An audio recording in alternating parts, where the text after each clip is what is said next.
दोस्तों, आप देख रहे हैं न्यूज इंडिया का डिजिटल प्लेटफॉर्म और मैं हूं आपके साथ मनीषा और मेरे साथ इस वक्त मेरे सहयोगी सुचित्रा गुप्ता हैं। बिल्कुल। और दोस्तों, आप सभी कैसे हैं? और उम्मीद है कि आप बहुत बढ़िया होंगे। लेकिन अगर बात बिहार चुनाव की करें तो देखिए, क्योंकि बिहार चुनाव इस वक्त ऐसे मोड़ पर है, बिल्कुल हाई वोल्टेज सारी चीजें देखने को मिल रही हैं। चाहे हम किसी एक्टर की बात करें, जैसे आज की सबसे बड़ी अगर खबर हो जाए तो पवन सिंह जो कि अमित शाह से मुलाकात करते हैं। अमित शाह जो कि राजनीति के चाणक्य कहे जाते हैं, मनीषा, अमित शाह उनसे मुलाकात होना क्या कहता है कि क्या बीजेपी में एक बार फिर से पवन सिंह की वापसी होगी? पवन सिंह की वापसी होगी या नहीं होगी ये तो खैर आने वाला समय बताएगा, लेकिन चूंकि अब ऐसा माना जा रहा है सुचित्रा कि अमित शाह से अगर पवन सिंह ने मुलाकात कर ली है और उपेंद्र कुशवाहा सबसे पहले तो मतलब जो उनकी राजनीति में एक सबसे बड़ा एक रोड़ा कह लीजिए, एक सबसे बड़ी समस्या, क्योंकि आपको याद होगा 2024 में जब पश्चिम बंगाल की आसनसोल सीट से वो चुनाव लड़ते हैं, उन्हें टिकट भी बीजेपी देती है, उसके बाद फिर वो वहां से इनकार कर देते हैं। लेकिन बहुत सारे विवाद रहे उनके। इनकार करते हैं, लेकिन कहा यह जाता है, जो अंदर के सूत्र है वो ये बताते हैं कि उनसे वो चीज वापस ली गई। हाँ, वो इसीलिए कि विवादों में रहे, उनके कुछ गाने जो वहां की जनता को भावुक कर गए या उनकी भावनाओं को आहत कर गए, और बीजेपी ने फिर ये देखा कि भाई उनकी सीट को लेकर, उनके कैंडिडेट को लेकर नाराजगी है, तो फिर वो इनकार कर दिया। ये तो एक औपचारिक बातें होती हैं और फिर अंदर खाने क्या होता है पार्टी में वो वही जाने, और उसे बहुत सार्वजनिक भी नहीं किया जाता। लेकिन फिर वो बिहार चुनाव लड़ते हैं, संसद 2024 का लोकसभा चुनाव लड़ते हैं, फिर उन्हें काराकाट सीट, हालांकि जब उम्मीदें थी कि बीजेपी उन्हें टिकट देगी, लेकिन जब सीट शेयरिंग का फॉर्मूला तय होता है फिर अचानक से उपेंद्र कुशवाहा के हिस्से वो सीट चली जाती है। ये चीज तो देखनी होगी मनीषा, क्योंकि बीजेपी एक ऐसी पार्टी है जो लोकप्रियता भी देखती है, लेकिन कहीं ना कहीं जो उनके पार्टी के पहले से पुराने नेता होते हैं, जो काफी ज्यादा एक्सपीरियंस्ड होते हैं, उनको वो जगह देती है। और ये चीज हमने 2024 में हमने लोकसभा सीट में देखी, जब उपेंद्र कुशवाहा को वो सीट मिली, और उसके बाद से पवन सिंह की नाराजगी, आगे की कहानी आप दर्शकों को। और बिल्कुल फिर वो काराकाट सीट से क्या होता है कि वो एक राइवलरी सिचुएशन आ जाती है कि फिर वो पवन सिंह एक युवा नेता है, लोगों के बीच में जाते हैं, लोगों को एक अच्छा युवा अपने से तुलना करने वाला एक युवा नेता चाहिए होता है, तो पवन सिंह एक बड़ी संख्या के साथ जीत दर्ज करते हैं। अब ये उनके वर्चस्व की लड़ाई और एक बड़ी चुनौती उनके राजनीतिक वर्चस्व के लिए उपेंद्र कुशवाहा के लिए।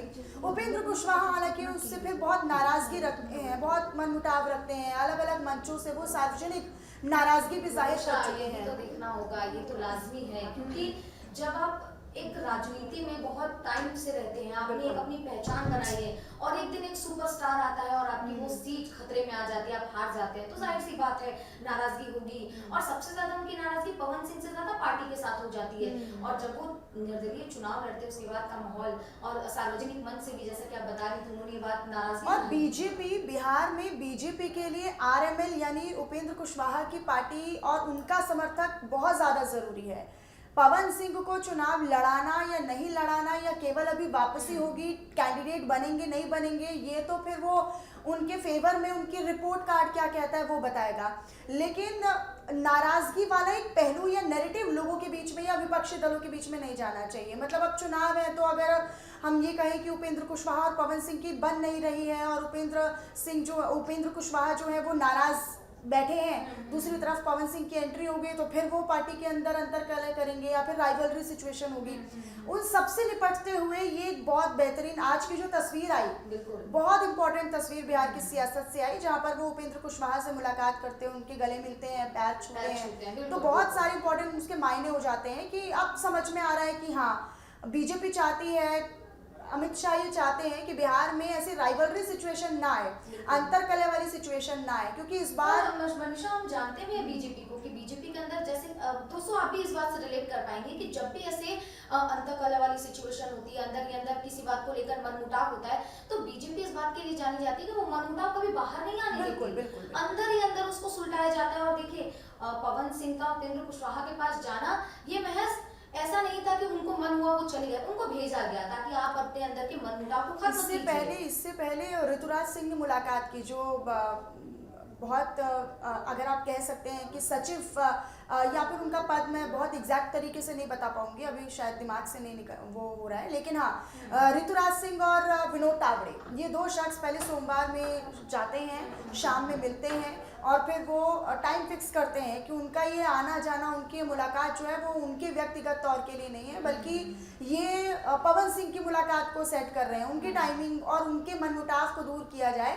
तो फिर आज वो मुलाकात करते हुए नजर भी आते हैं उपेंद्र कुशवाहा से बाकायदा पवन सिंह, और ऐसे मिलते हैं मानो अब सारे गिले शिकवे जो हैं वो दूर हो गए हैं। और मनीषा, हमें ये भी देखना होगा और दर्शकों भी इस बात से आप भी रिलेट कर पाएंगे, पवन सिंह कोई पहले नहीं है जो फिल्म से राजनीति में आ रहे हैं। इसके पहले रवि किशन, मनोज तिवारी, निरहुआ जो कि सांसद है इस वक्त, तो ऐसे कई लोग हैं जो उभर कर आए हैं, और अब पवन सिंह राजनीति में अपनी किस्मत प्रॉपर तरीके से आजमाएंगे। काराकट से वो जब निर्दलीय चुनाव लड़ते हैं, और अब प्रयास लगाए जा रहे हैं कि आरा से वो चुनाव लड़ सकते हैं। आरा से, जो कि वो भी बीजेपी की एक पैठ वाली जगह है, बीजेपी 5 बार से वहां पर अपने सांसद बिठा रही है, लेकिन अब आरा से पवन सिंह चुनाव लड़ सकते हैं, किस्मत आजमा सकते हैं। लेकिन आप ये सोचिए कि पवन सिंह इतने कंट्रोवर्शियल रहे हैं बीते कई दिनों से, हम देख रहे हैं कभी वो फिर वो कमर छूने वाला वो वीडियो आ जाता है। बिल्कुल, दर्शकों को अगर नहीं पता हो तो बता दूं, अभी पिछले 15 दिनों की बात है जब पवन सिंह काफी चर्चा में आ गए थे, जब उन्होंने एक हरियाणवी एक्ट्रेस थी, उनके कमर पर उन्होंने स्टेज परफॉर्मेंस के दौरान उनकी कमर को हाथ लगाया था,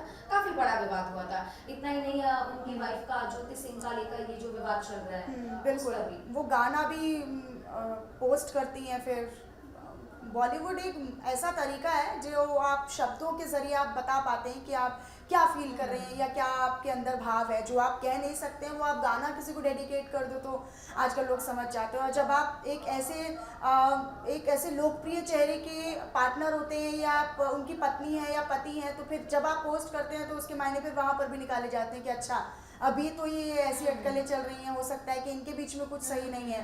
तो ये एक नाराज़गी है, कंट्रोवर्शियल है। लेकिन विनोद तावड़े कह रहे हैं कि भाई बीजेपी में वो थे, वो बीजेपी में हैं, वो बीजेपी में रहेंगे।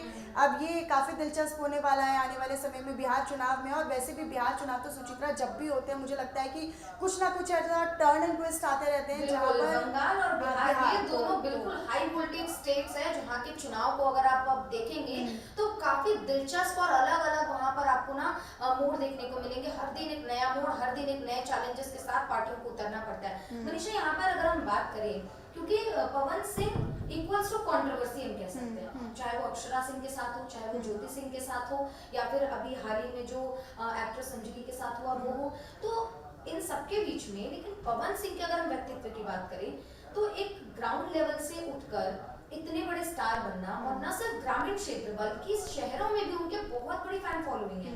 मुझे लगता है कि बीजेपी इस चीज को इग्नोर नहीं करना चाहती, क्योंकि ऑब्वियसली हम देख रहे हैं कि राहुल गांधी, तेजस्वी यादव जिस तरीके से बिहार में लगातार यात्राएं निकाल रहे हैं, और सबसे जरूरी चीज प्रशांत किशोर, हम उन्हें नहीं भूल सकते इस चुनाव, और उनको इसमें इग्नोर भी नहीं किया जा सकता है। मतलब जन स्वराज पार्टी, हालांकि फिलहाल तो उनका स्टैंड किस तरफ है वो कह पाना बहुत मुश्किल होगा। कभी वो तेजस्वी यादव को किसी महाभारत के कैरेक्टर से रिलेट कर देते हैं, कभी वो नीतीश कुमार को अगर तेजस्वी यादव कुछ कह देते हैं तो भड़क उठते हैं। मतलब अभी तो फिलहाल उनका स्टैंड नहीं क्लियर हो पा रहा है कि वो है किसके साथ और किसकी नीति के सपोर्ट में है, या फिर वो अलग नीति बनाएंगे।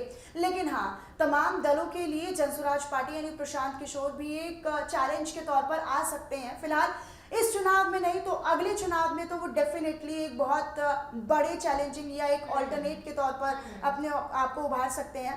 लेकिन जब आप पवन सिंह की बात करते हो तो पवन सिंह का ये जो चुनाव होने वाला है वो एक निर्णायक होने वाला है। मतलब आप ये समझिए कि इस बार उनको अगर कैंडिडेट बनाया गया, कौन सी सीट से बनाया जाएगा, कितने उनके चाहने वाले हैं, किस तरीके से वो कैंपेन करते हैं, किस तरीके से वो मुद्दे उठाते हैं, और बीजेपी में सीट शेयरिंग फार्मूले से लेकर उनकी जीत तक अगर उनको कैंडिडेट बनाया जाता है तब उनकी जीत तक उनकी किस तरीके से भूमिका रही है, क्या उनका फैन बेस रहा है, क्या पवन सिंह को लोग सिर्फ स्टेज तक देखना चाहते हैं या अपने आसपास विकास के क्षेत्र में उनको बढ़ते हुए देखना चाहते हैं, ये देखना काफ़ी महत्वपूर्ण होगा। फिर यहीं से उनकी एक मुझे लगता है राजनीति की जो दिशा और दशा है ये इस बार तय होने वाली है। बिल्कुल, न सिर्फ पवन सिंह बल्कि मनोज तिवारी की बात ले लीजिए, वो भी सांसद बनते हैं, रवि किशन जो इस वक्त भी मौजूदा सांसद हैं, तो एक टाइम के बाद मुझे लगता है फिल्म स्टार्स राजनीति की राह जरूर चुनते हैं। वो इसीलिए भी क्योंकि आप देखिए कि कितना बड़ा उनका फैन बेस है। मतलब आप किसी राजनेता के लिए शायद उतनी भीड़ ना देखें। जब हमने देखा कि अभी एक्टर विजय की एक जगह पर रैली चल रही थी तो वहां पर आप सोचिए कि अभिनेता प्लस फिर वो राजनेता हो गए, राजनेता, बिल्कुल। तो कितनी भीड़ इकट्ठा हो गई। और साउथ हो या बिहार हो, ये दो ऐसे मतलब क्षेत्र हैं, ये दो ऐसी जगहें हैं जहां पर हमने स्टार्स को बहुत बड़ी तेजी के साथ एक राजनीति में एक बड़ा मुकाम हासिल करते हुए देखा है।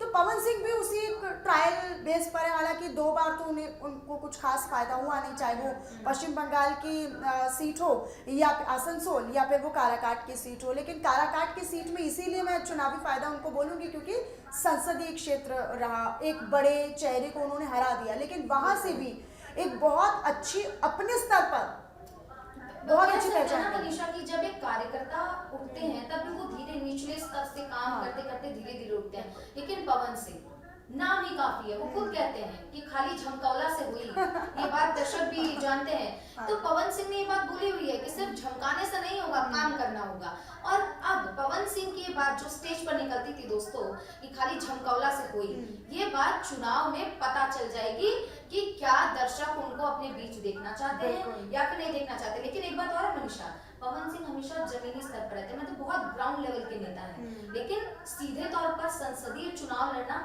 उनके लिए भी एक बड़ी उपलब्धि है। हालांकि जीत भले नहीं मिली हो, लेकिन एक बड़ी उपलब्धि। पर अब विधानसभा चुनाव में क्या वो विधायक बन पाएंगे या नहीं, और ऑफिशियल तरीके से निर्दलीय चुनाव लड़ने के बाद बीजेपी में अब वो वापस आएंगे कि नहीं, क्या फिर से एक बार उनको लेकिन आप देखिए कि बीजेपी आप निर्दलीय का मतलब, जब आप निर्दलीय उम्मीदवार चुने जाते हैं तो मतलब आपका खुद का है जो वोट बैंक है, बिल्कुल। पार्टी का कोई लोगो नहीं कोई है, लोगो पार्टी का कोई सपोर्ट नहीं है, बस पार्टी की कोई उनका लहर चेहरा। नहीं, बस उनका चेहरा और उनकी प्रयास।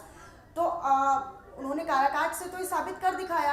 अब वो बीजेपी के लिए कितना फायदेमंद होते हैं या उनके लिए बीजेपी कितना बेनिफिशियल साबित होती है, आने वाला समय ही बताएगा। बिल्कुल बिल्कुल, क्योंकि अब हमने देखा है कि भोजपुरी के तमाम जो स्टार्स है इस वक्त बीजेपी में ही है और सब अच्छे अच्छे पोस्ट पर है, कोई सांसद है, कोई अच्छे पोस्ट पर है। लेकिन अब पवन सिंह को लेकर जो ये निर्णायक चीज, ये जो निर्णायक स्थिति बनेगी वो तो चुनाव के बाद ही होगी। और दर्शक और देखिए अभी पवन सिंह, अभी क्योंकि मुझे पता है कि आप रैप अप ही करने वाली हैं, तो मैं एक और चीज़ बताऊं कि अभी जब जेपी नड्डा से उनकी मुलाकात हुई तो पवन सिंह ने खुद बोला कि हम अलग हुए ही कहाँ थे। ये तो हाँ खैर आने वाला समय बताएगा कि आप कहाँ से चुनाव लड़ेंगे या आपकी वापसी बतौर उम्मीदवार होगी भी या नहीं होगी, या केवल अभी आप बीजेपी में रहेंगे, देखेंगे, ऑब्जर्व करेंगे और फिर अगले चुनाव की तैयारी आप करेंगे। वो तो खैर बीजेपी और पूरा नेतृत्व ही तय करेगा। लेकिन ये जो आप बता रही हैं मनीषा, मैं एक बात जैसे रिलेट कर पा रही हूँ, एक्टिंग बहुत बढ़िया जानते हैं, उनको पता होता है कि कहाँ पे एक्टिंग करनी है, कहाँ से मुझे फायदा हो सकता है। तो जैसे कि आप बता रहे जेपी नड्डा के सामने उन्होंने ये बात कही, अरे जब आप साथ में ही थे तो फिर निर्दलीय चुनाव क्यों लड़ा आपने? लेकिन उन्हें पता है कि एक्टिंग कहाँ करनी है, फायदा कहाँ से हो सकता है। उन्होंने बोला कि ये तो समय बताएगा और हम अलग ही कहाँ हुए थे। दूसरी तरफ विनोद तावड़े कह देते हैं कि भाई वो तो बीजेपी में हैं, बीजेपी में थे और बीजेपी में ही रहेंगे। मतलब अंदर ही अंदर सुगबुगाहट तेज हो गई है कि पवन सिंह चुनाव तो लड़ रहे हैं, हालांकि आरा से संभावित प्रत्याशी बन सकते हैं, लेकिन कहां से बनेंगे ये तो हाईकमान ही तय करेगा। आपका क्या मानना है, पवन सिंह को कहां से चुनाव लड़ना चाहिए, नहीं लड़ना चाहिए? आप उनको अपने आसपास अपने क्षेत्र में देखना चाहते हैं कि नहीं देखना चाहिए? तो बिहार के जितने भी लोग हैं वो तुरंत कमेंट करके ये बात तो जरूर बता दीजिए। और हाँ, चैनल पर ऐसी ही चर्चा चलती रहती है क्योंकि जरूरी है चर्चा करना। बिहार का चुनाव है और सटीक वोट आप डाल सके, सटीक प्रत्याशी को डाल सके, इसके लिए चर्चा आपके लिए भी सुनना बहुत जरूरी है। फिलहाल के लिए चर्चा में बस इतना ही, लेकिन सब्सक्राइब करके जाइएगा।